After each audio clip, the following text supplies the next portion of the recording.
Hello எல்லாருக்கும் வணக்கம். இது இன்னும் கொஞ்சம் நேரம் போகும் அங்கே ரெடி ஆகிற வரைக்கும். ஸோ அந்த கேப்பை தான் ஃபில் பண்ணிகிட்ருக்கோம். இது தொட்டு தொடரும் ஒரு பட்டு பாரம்பரியம் மாதிரி எல்லா ஈவெண்ட்லேயும் நடக்கிறது தான் இது.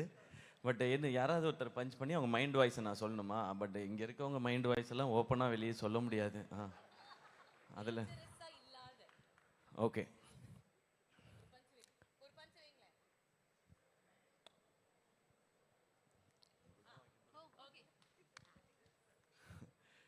இன்றைக்கி ஃபங்க்ஷனை நல்லபடியாக நடத்தி முடிக்கணும், படத்தை கரெக்டாக எடுக்கணும், அது வரைக்கும் மூஞ்ச சிரிச்சா மாதிரியே வச்சுக்குவோன்னு அவர் உட்காந்து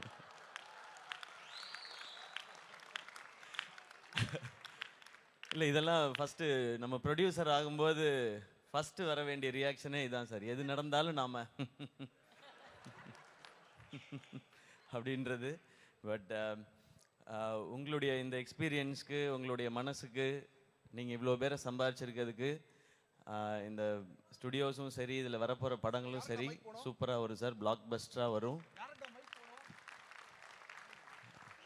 ஸோ நாங்கள் எல்லோரும் சேர்ந்து கொலாபரேட் பண்ணுறோன்னு பேசியிருக்கோம். அதெல்லாமும் டெஃபினட்டாக நடக்கும். அண்ட் எனக்கு ரொம்ப சந்தோஷம் இங்கே வந்ததில். அவரை பற்றி நிறையா சொல்ல வேண்டியிருக்கு, நான் அப்புறம் சொல்கிறேன். இல்லை இது வந்து மைண்ட் வாய்ஸ் கேம் மட்டும்தான். அவருடைய வாழ்த்துக்கள் ஆப்வியஸ்லி நீங்கள் வந்து ஸ்டேஜில் சொல்வீங்க. And we have lots of questions for you. இன்னும் ஒரே ஒரு பஞ்ச் உங்களுக்கு, and then I move on to the next person. ஓகேயா? டக்குன்னு நீங்கள் பஞ்ச் அடிச்சாதான் அவருடைய பஞ்ச் டைலாக் நம்ம எல்லாருமே கேட்டு ரசிக்க முடியும். உங்கள் மைண்டில் என்ன ஓடிட்டு இருக்குன்னு அவர் சொல்ல முடியாது, சொல்ல முடியாத நிலைமையில இல்லை உங்களுடைய தாட்ஸ்ன்னு அவர் சொல்லியிருக்காரு. இப்போ நீங்கள் என்ன சொல்ல போறீங்க பதிலுக்கு?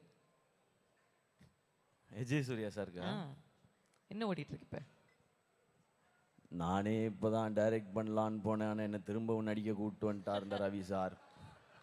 இப்போ நான் நடிக்கிறதா டைரக்ட் பண்ணுறதா எதை பண்ணணுன்னு தெரியாமல், ஆனால் அவர் எல்லாமே பண்ணுவார் அவர். ஸோ அப்படிதான் விஜய் சார். பக்கத்தில் இருக்கிற உங்களுடைய சூப்பர். நீங்கள் சுதா மேம்க்கு மட்டும் க்ளோஸ் அப் வைங்க, அவங்க மைண்ட் வாய்ஸ் அத்தனையும் நான் சொல்கிறேன். ஓகே, கம் ஆன் அந்த க்ளோஸ் அப் மட்டும் வைங்க, அங்கே க்ளோஸ் அப் மட்டும் வைங்க. ஏன்னா அவ்வளோ ஸ்வீட்டாக அவங்கள வந்து ரசித்து பார்த்துட்டு இருந்தாங்களா, அதனால தான் கேட்டேன் அந்த சைட்லேருந்து. ஆமாம், சான்ஸே இல்லையா?